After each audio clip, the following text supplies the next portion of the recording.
Oi pessoal, meu nome é Marcela, estou aqui de novo e hoje eu vou apresentar uma aula sobre o realismo no Brasil. Então eu vou começar pelo contexto histórico. Nessa época estava acontecendo muita coisa, foi aqui no final do século XIX, mais ou menos comecinho do século XX, mas no século XIX mesmo, lá 1890, 1880. E nessa época que tivemos a abolição da escravatura, a Lei Áurea, assinada pela Princesa Isabel. Vocês devem conhecer, né, pelas aulas de história. Coloquei aqui a data para vocês lembrarem disso, não se confundirem com os movimentos. Então, 1888 foi assinada a Lei Áurea. E a Lei Áurea libertou os escravos, o que substituiu a mão de obra escrava pela salariada. Então os escravos foram libertos, não tinham mais por que ficar nas lavouras trabalhando, e a mão de obra escrava foi substituída pela mão de obra dos imigrantes que começaram a vir aqui para o Brasil. Os imigrantes europeus, tinha asiáticos também, começaram a vir para trabalhar nos latifúndios, nas lavouras. E os escravos não tinham emprego, não tinham condição nenhuma, e eles começaram a fazer as favelas, a formar as favelas e viver nas ruas. A situação estava muito complicada, né? Tinha muita pobreza, muita miséria, e ainda tinha mais pessoas vindo para cá, a população estava aumentando, muitas trocas de cultura, muita coisa acontecendo. E além disso, tivemos a crise da monarquia. A crise da monarquia já estava acontecendo há um tempo, né? Desde o começo da colonização. O Brasil não gostava muito, né, da colônia, de ser uma colônia, né? Ficar pagando os impostos para Portugal, e aí vinham os príncipes aqui para reger. E isso tudo começou, essa crise começou depois da independência. Antes da independência também já era muito ruim. E a crise foi no reinado de Dom Pedro II, filho de Dom Pedro I. Dom Pedro I foi o que proclamou a independência, e o Dom Pedro II, ele perdeu o reinado. Foi com a proclamação da República, que foi no ano seguinte da assinatura da Lei Áurea. Então aí, 1889. E além desses dois aspectos, também temos o capitalismo industrial. Já tinha acontecido na Revolução Industrial na Europa, na Inglaterra, e o Brasil já estava começando, e começaram as fábricas, a tecnologia começou a vir para cá, e então foram as primeiras fábricas no Brasil. Isso mudou muita coisa, porque o Brasil era só exportador de matéria-prima, então a gente precisava importar esses produtos. Então os tecidos, tudo que já estava pronto, né? Os maquinários, as tecnologias que vinham eram tudo importadas. E agora a gente tinha as nossas próprias fábricas. Isso foi uma grande mudança. E também já tinha outra mão de obra, né? Então esse daqui é o contexto histórico. E aqui nesse slide eu coloquei aqui um quadro. Coloquei aqui o nome dele embaixo, que é O Violeiro, do Almeida Júnior. Almeida Júnior é um pintor brasileiro do movimento realista. Muitos quadros dele eu coloquei aqui nesses slides, e eles representam bem o que o realismo estava querendo. E esse daqui é uma cena, eu coloquei para destacar o contexto histórico, né? Que a gente já tem aqui os imigrantes, né? A gente já tem a mistura dos povos, como que é conhecido o Brasil, né? Não tem uma cultura única. E aqui é o violeiro, uma das coisas que eram julgadas na época, né? A viola, as canções. Essa obra, se você prestar atenção, ela é bem realista, assim, é bem diferente das obras românticas, que é o movimento literário anterior, por causa da estrutura dela. colocou aqui a parte pobre da cena. A casa onde o violeiro tá apoiado, né? A janela é madeira, a parede tá sem tinta, sem reboco, dá pra ver os tijolos. Tem uma moça, uma senhora, talvez, aqui uma mulher na frente dele com um pano de prato no pescoço. Não sei se é um pano de prato ou um lenço. Roupas comuns do dia a dia, morena. E o violeiro aqui dá pra ver que ele também tá com as roupas comuns dele, um chapéuzinho, que ele tá na janela, perto, recebendo aí o sol. É uma cena bem comum, né, do cotidiano. E ela é bem realista, porque ela captou bem o momento. E agora eu vou falar sobre as características do realismo. Eu vou colocar mais uma obra aqui para vocês verem. A primeira característica que eu coloquei aqui é contra o movimento romântico. Então, como eu estava falando, né, na obra, no slide anterior daquela pintura, eles não eram nem um pouco do romântico, que foi o movimento anterior. Então, eles eram contra isso, eles pegavam todas as características do movimento e se opunham a isso, né? Então, o romantismo teve aquelas 3 gerações, né, aqui no Brasil, e já estava na 3ª geração, então era a parte onde as obras estavam mais focadas no eu, estavam mais focadas na parte triste, no pessimismo, na morte, e não era isso que eles queriam retratar o que estava acontecendo na época. Estava acontecendo tanta coisa, por que estavam focando tanto só no eu, tanto na morte, sendo que tinha tanta coisa para tratar, né? Tinha que falar sobre essas crises que estavam tendo.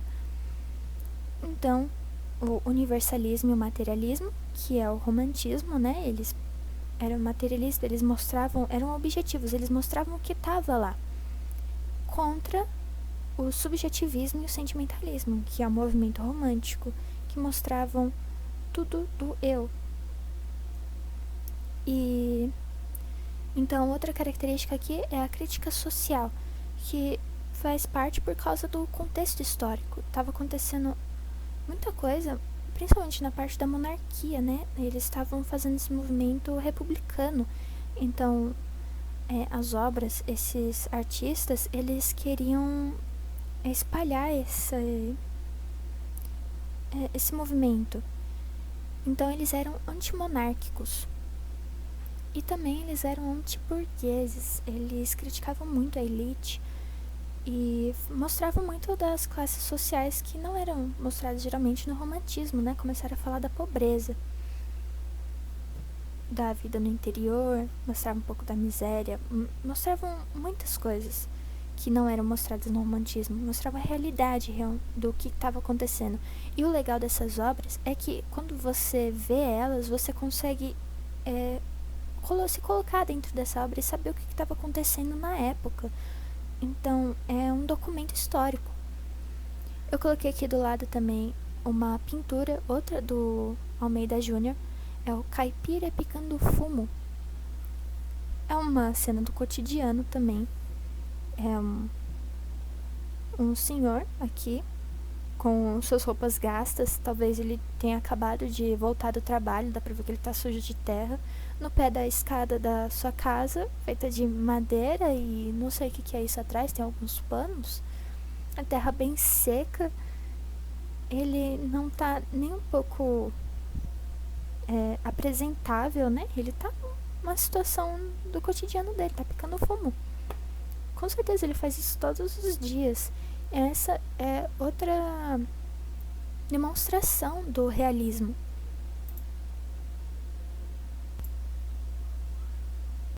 Então, falando sobre essas obras, né? Eu coloquei aqui os quadros, mas agora a gente tem que falar das obras dos livros, né? Obras realistas. Eu coloquei aqui em destaque o Machado de Assis, porque ele foi quem começou o realismo aqui no Brasil. As obras dele é Quincas Borba, Memórias Póstumas de Brás Cubas, Dom Casmurro, Papéis Avulsos E depois eu coloquei o Raul Pompeia. Mas sobre o Machado, ele não era, assim, ele não começou as suas obras realistas, ele já fez obras romantistas, romances mesmo, da terceira geração, da segunda, e ele fez esses romances, não foram sucesso, mas ele não queria continuar seguindo esses princípios. Por isso que ele foi quem começou o realismo aqui no Brasil. Começou o realismo com a obra Memórias Póstumas de Brás Cubas.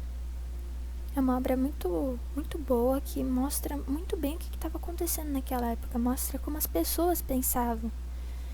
E a outra obra que eu coloquei aqui embaixo, Dom Casmurro, vocês já devem ter ouvido falar.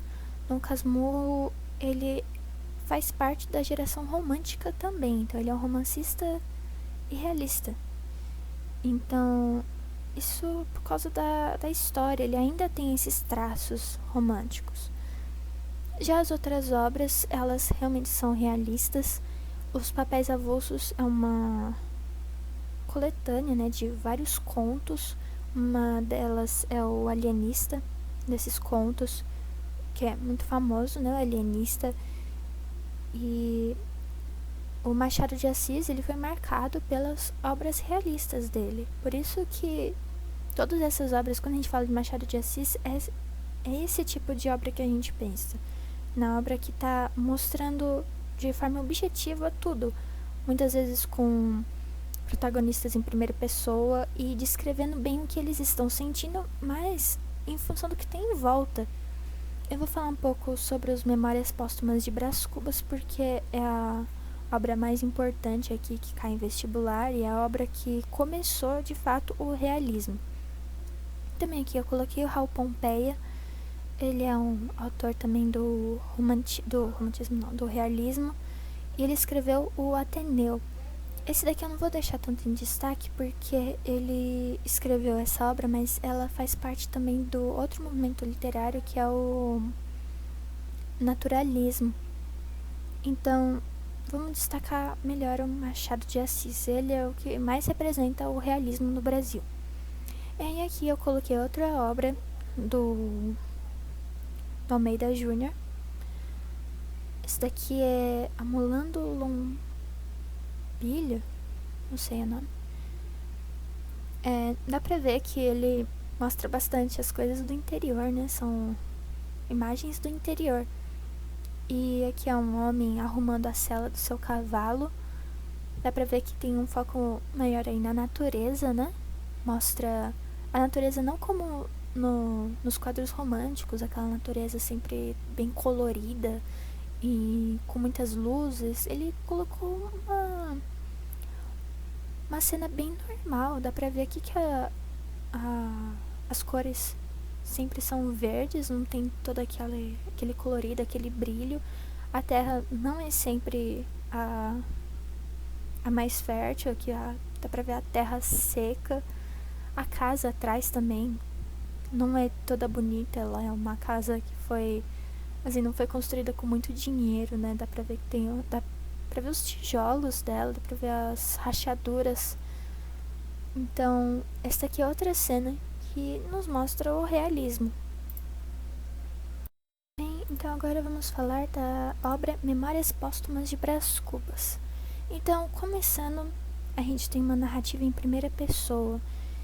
O narrador é o Brás Cubas, ele é o protagonista dessa história.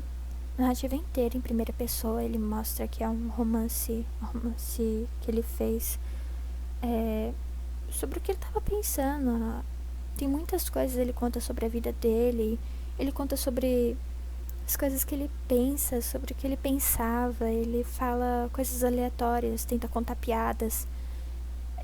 É uma obra que mostra o autor se desenvolvendo durante a obra, só que ela inteira, né, não com a parte editada.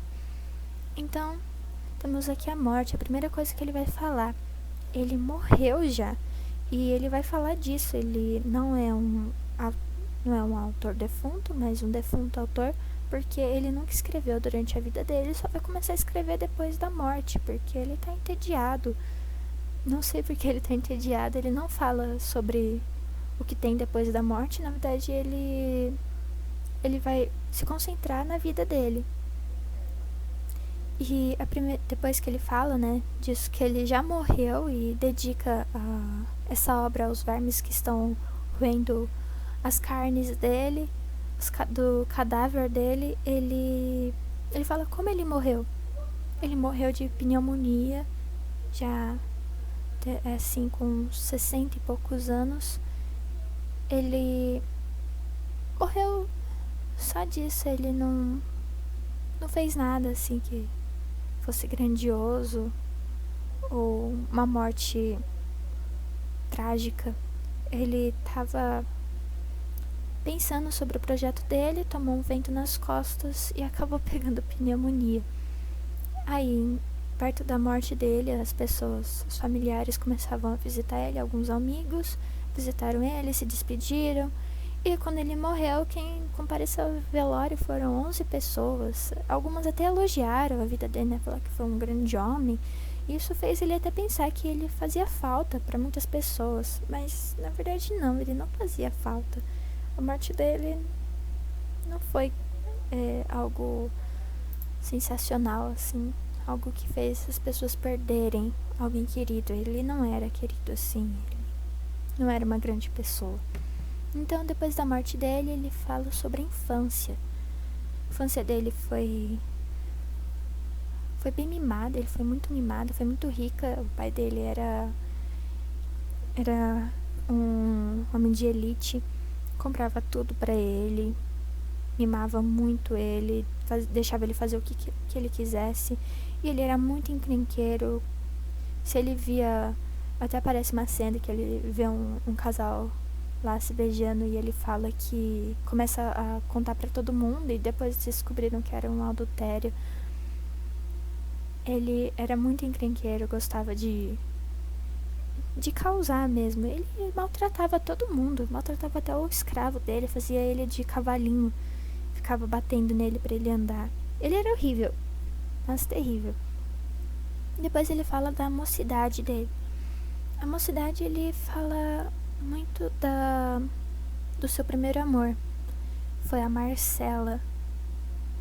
Ele começou a namorar com ela, mas ela só era interessada nos presentes que ele dava. Então foi um amor comprado, né? E ele gastava à toa. Ele via que ela estava um pouco triste ou que não gostava tanto dele, ia lá e comprava um presente super caro, uma joia assim, muito, muito cara, daquelas brilhantes e reluzentes, dava pra ela, mas esse dinheiro não era dele, ele pegava tudo do pai dele, porque desde criança o pai dele dava tudo o que ele queria. E ele comprou tantas coisas que o pai dele decidiu mandar ele pra Europa, porque ele tava gastando demais, ele não sabia o que fazer da vida dele, só vivia às custas do pai, então resolveu mandar o filho pra Europa pra estudar. Ele começou a estudar direito.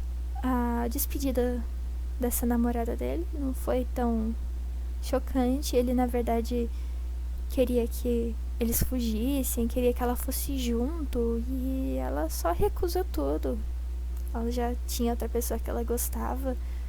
E ele foi todo triste, morrendo de saudade, lá pra Europa estudar. Então, aqui sobre a vida amorosa dele, não foi muito boa. Todas as mulheres que ele ficava sempre tinha algum problema, ou ele era o problema. Geralmente ele era o problema. E Marcela foi a primeira, e depois, quando ele terminou de estudar lá na Europa, ele voltou pro Brasil e teve outros amores, né? Teve uma que já era compromissada, não na época que ele se apaixonou, na época ela não era, ele tentou se casar com ela, mas não deu certo. Ela se casou com outro, aí eles começaram a se relacionar, então totalmente errado, né?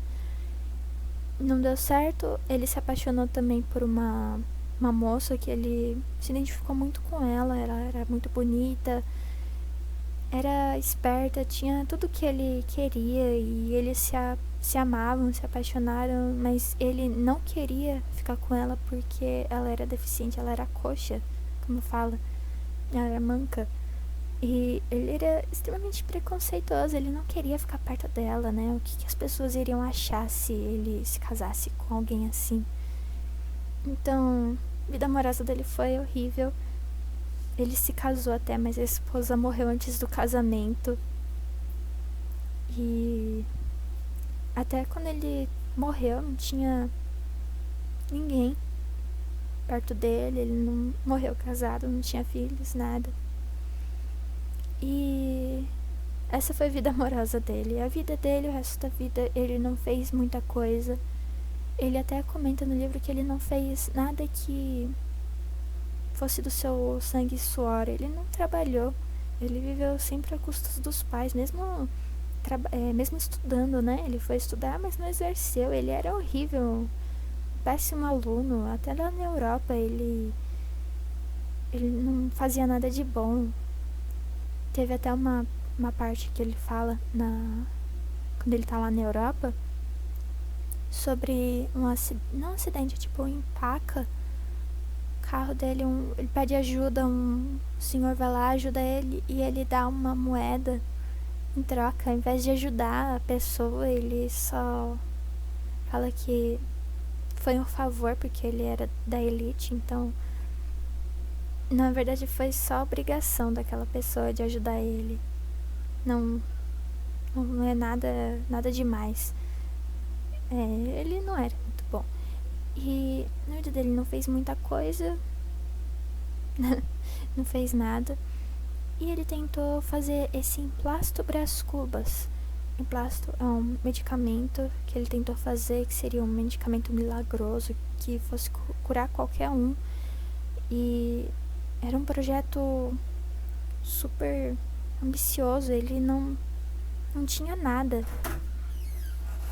preparado. Ele nem sabia exatamente o que fazer nesse projeto. Ele só gostava de imaginar a fama que ele teria quando conseguisse terminar isso e tivesse lá seu nome, Brás Cubas, nesse medicamento. E todo mundo honrasse ele, né? Falando, nossa, ele fez esse medicamento que cura todo mundo, cura qualquer coisa, ele é ótimo. Mas ele, na verdade, isso daí não funcionou, ele nem tentou.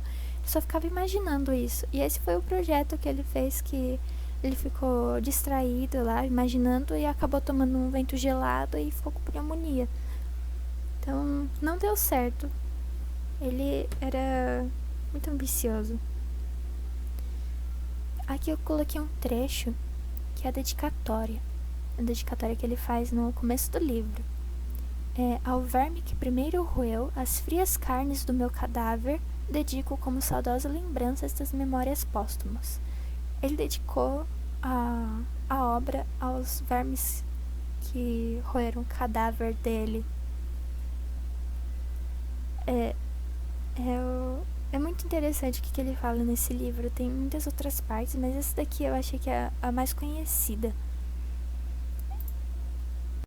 Bem, então agora eu vou fazer alguns exercícios aqui com vocês para ver se pegaram bem o conteúdo. Exercício 1. O realismo surgiu devido a muitos fatores, entre eles se opor ao romantismo, criticar a república, Primeira Guerra Mundial, nacionalismo. Então vamos ver aqui as questões. Eu coloquei se opor ao romantismo. Nos primeiros slides eu falei que essa era uma das características, né, do realismo. Foi por isso que ele surgiu. Ele surgiu para se opor totalmente ao movimento romântico. Eles queriam mostrar a realidade das coisas e eles perderam tudo que tinha do romantismo e criticavam isso. Então essa seria a alternativa certa. Mas vamos ler as outras para saber porque elas estão erradas. Criticar a república. Tá errada porque eles, na verdade, apoiavam a república. Eles queriam também que a monarquia acabasse. Os realistas, eles até faziam quadros. Tem um quadro também de um pintor brasileiro que ele fez sobre sobre a República do Brasil. Acho que vocês até conhecem, é um quadro bem conhecido, que representa o movimento, né? Esse movimento que eles fizeram até o Palácio. Primeira Guerra Mundial estava longe ainda. Tava quase, né? A gente tá aqui no final do século XIX, a Primeira Guerra Mundial começou no comecinho do século XX, né? Em 1914. Por isso que eu coloquei as datas no primeiro slide, para vocês não se confundirem. Então esse movimento surgiu um pouco antes da Primeira Guerra Mundial, que foi no finalzinho do século XIX, 1880, 1890. E o último, nacionalismo. Nacionalismo, ele representa muito a primeira geração romântica. E eles não eram nacionalistas, eles não tinham esse amor à pátria. O que eles queriam era mostrar a realidade, então eles não ficavam engrandecendo o Brasil e tudo que tinha de bom nele. Na verdade, eles mostravam tudo que tinha de ruim. Então não pode ser essa alternativa. Certo, agora o exercício 2. Essa pintura do pintor brasileiro Almeida Júnior apresenta muitos traços que não havia nas pinturas românticas. Quais são eles? O Almeida Júnior foi o pintor que eu coloquei nos outros slides, né? Outras obras dele. Essa daqui é mais uma, o nome dela é Nha Chica. Tá, vamos ver as alternativas. Uma cena cotidiana, fumo, musa inspiradora, natureza. Então, quais traços dessa pintura não havia nas pinturas românticas?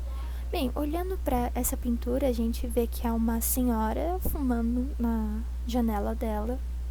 É uma coisa bem comum nas obras românticas. Não tinha isso, né? Geralmente eram aquelas musas inspiradoras, as deusas, mitologia grega, romana. Então, tem muitos aspectos aqui que não representam o romantismo, mas vamos ver o que é. Eu coloquei uma cena cotidiana. Realmente aqui ela pegou o fumo dela e foi fumar na janela. Com certeza ela faz isso todo dia, é uma coisa comum, ela não tá se importando com muita coisa, tá com as roupas normais dela. Não parece tá fazendo alguma coisa que é fora disso, né? Fora do seu cotidiano. Então essa seria a alternativa certa, porque não apresentavam no romantismo as cenas cotidianas, eles sempre embelezavam tudo. Sempre eram os escritores olhando para suas musas, ou falando sobre o seu país, ou sempre era alguma coisa triste, como na terceira geração. Então isso não tinha, a cena cotidiana não tinha no romantismo. Vamos ver porque as outras estão erradas, né? Eu coloquei fumo. Essa daqui vai ser uma pegadinha, porque quem iria pensar que fumo teria, né, no romantismo, já que eles falam tanto da beleza, das musas inspiradoras? É porque no romantismo eles falavam de tudo que era o prazer deles, então o fumo e a bebida estavam presentes no romantismo, eles falavam sobre isso. Então essa não é uma característica que faz parte só do realismo. A segunda, musa inspiradora. Ela não é uma musa inspiradora, na verdade ela é uma caipira, né, como foi nomeado o outro quadro. Ela é uma senhora do interior que não está exatamente inspirando alguém como uma musa, que era do romantismo. Ela com certeza inspirou para fazer o quadro, mas não que isso seja o tema das poesias românticas sobre o amor do seu querido. Então não pode ser essa. E a última é natureza. Natureza não é o foco dessa pintura, então ela não é uma característica do realismo. Ela na verdade é uma característica do romantismo, então não pode ser essa alternativa. E agora o último exercício, que é com o tema da obra Memórias Póstumas. Vamos lá. Dentre as afirmações abaixo sobre a obra Memórias Póstumas de Brás Cubas, qual descreve melhor a obra? Primeira alternativa. O protagonista narrador conta-nos a sua vida cheia de situações inusitadas e heróicas. B. O projeto de vida do protagonista, Emplasto Brás Cubas, melhoraria a vida de muita gente se ele não tivesse morrido antes de concluir o medicamento. E C. Brás Cubas faz parte da elite da época. Então, vamos lá. A, que fala que o protagonista, narrador, Brás Cubas, tá nos contando sua vida cheia de situações inusitadas e heróicas. Bem, nosso protagonista, ele não é nem um pouco heróico e pode até ter algumas situações inusitadas, mas nada que seja incomum para as pessoas que era parte da classe social dele. Então, essa daqui tá errada. Bem, tá falando sobre o projeto da vida dele em Emplasto Brás Cubas. E tá falando que melhoraria a vida de todo mundo se ele não tivesse morrido antes de concluir. Realmente, ele morreu antes de concluir o Emplasto Brás Cubas. Mas ela não iria melhorar a vida de muita gente. Na verdade, ele nem tinha um projeto exatamente. Ele só queria fazer alguma coisa que lhe desse fama. E não exatamente ajudar essas pessoas. Então, tá errada. Esse emplasto não melhoraria a vida de ninguém. E C. Brás Cubas faz parte da elite da época. Essa daqui é verdadeira. Ele realmente faz parte da elite. E ele é o que tá mais caracterizando, né, as pessoas dessa época. E agora o último slide, eu coloquei aqui links de referência para pesquisa e aprofundamento. Esses links eu vou deixar na descrição do vídeo. Eu coloquei um link para vocês conseguirem baixar o livro, que ele é patrimônio brasileiro, né? Então, vou deixar o link de alguns sites que vocês podem ler a pesquisa e se aprofundar um pouco mais, né? No realismo, saber um pouco mais sobre outras obras, né? Outros autores nem tanto, mas sobre outras obras que eu falei aqui do Machado de Assis. Então é isso, depois deem uma olhada lá. Obrigada.